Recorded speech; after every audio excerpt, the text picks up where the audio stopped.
نحمده ونصلي على رسوله الكريم اما بعد فاعوذ بالله من الشيطان الرجيم بسم الله الرحمن الرحیم سورۃ البقرہ آیت نمبر 144 وَمَا اللَّهُ میم کے پتلا ہونے کے بعد لام اسم جلالہ کا پر پڑھا جائے گا وَمَا اللَّهُ بِغَافِلٍ عَمَّا يَعْمَلُونَ۔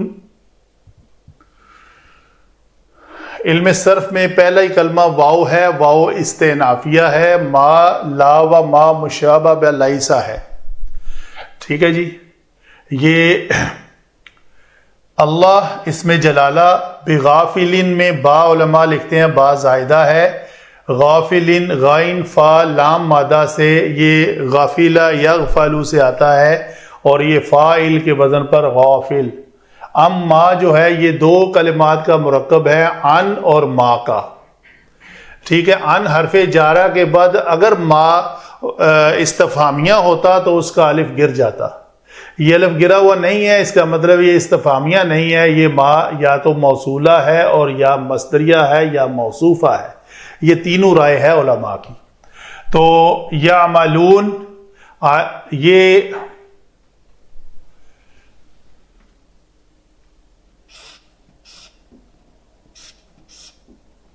عین میم لام مادہ سے، یعملون جمع مذکر غائب کا صیغہ، یہ ہے ہمارے علم صرف کے مطابق کلمات کی بحث۔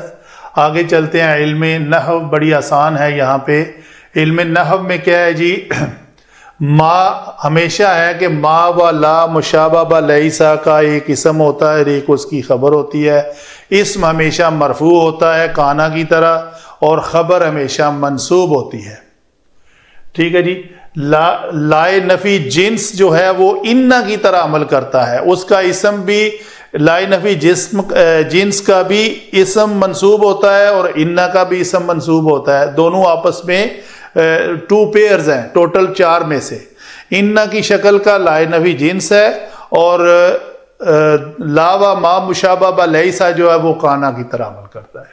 تو گویا اس کا اسم اللہ اسم جلالہ بنا، بغافلن اس کی خبر ہے، تو گویا اسم ما اور خبر ما یہ دونوں ہمیں مل گئے یہاں تک۔ وَمَا اللَّهُ بِغَافِلٍ، اور اللہ ان کاموں سے بے خبر نہیں ہے۔ کن کاموں سے؟ ان آگے ہے، یہ متعلق بنے گا ان حرف جارہ کے ذریعے۔ یہ 2 طریقے ہو سکتے ہیں، ایک تو یعملون میں فعل اور فاعل ہے، فاعل کیا ہے؟ یہ واو ضمیر مرفوع ہے، مرفوع ہو کر یہ یہاں پہ فاعل بن رہی ہے، تو گویا یہ فاعل بنا، فعل اور فاعل یہ جملہ بنا۔ اگر ہم اس کو موصولہ مانیں تو یہ موصول اور یہ اس کا صلۃ الموصول۔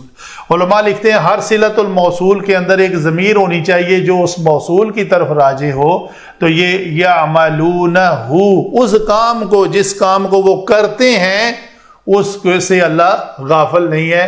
تو ما جو ہے اس کے اندر ایک منصوب ضمیر ہا جو ہے وہ اس ما کی طرف لوٹ رہی ہے، نہ کہ یہ واو ضمیر لوٹ رہی ہے، ٹھیک ہے جی۔ تو دوسری بات کیا ہے جی، اگر ایسا ہو صلۃ الموصول ہو تو یہ اس جارہ کے ذریعے موصول جمع صلہ مرکب جاری بنے گا، تو مرکب جاری ہو کر متعلق بغافلن بنے گا، تو گویا یہ مرکب جاری متعلق ہو گیا اس بغافلن کی۔ دوسری شکل کیا ہے؟ مصدریہ۔ مصدریہ اگر ما مصدریہ مانے، ما مصدریہ جمع فعل از اکول ٹو مصدر، مصدر ہے اس کا عمل، تو ان کے بعد عمل لگائیں تو ان اعمالہم، تو یہ ہے لفظ، چونکہ ہم کیوں لگایا؟ یہ یعملون کا صیغہ ہے، جمع مذکر غائب کا صیغہ ہونے کے ناطے ہم نے اعمالہم کیا۔ اگر یہ تعملون ہوتا تو یہ اعمالکم ہوتا۔ تو اگر یہ شکل ہو مصدریہ مانے تو یہ پھر ہوگا ان اعمالہم، اللہ ان کے کاموں سے بے خبر نہیں ہے جو وہ انجام دے رہے ہیں، ٹھیک ہے جی۔ اگر ما موصوفہ مانے تو یہ پھر اس ما کی یہ صفت بن کر پھر وہ ما ہوگا۔ اللہ تعالیٰ بہتر جانتا ہے ان تینوں میں سے کون ہے. وما علینا الا البلاغ المبین.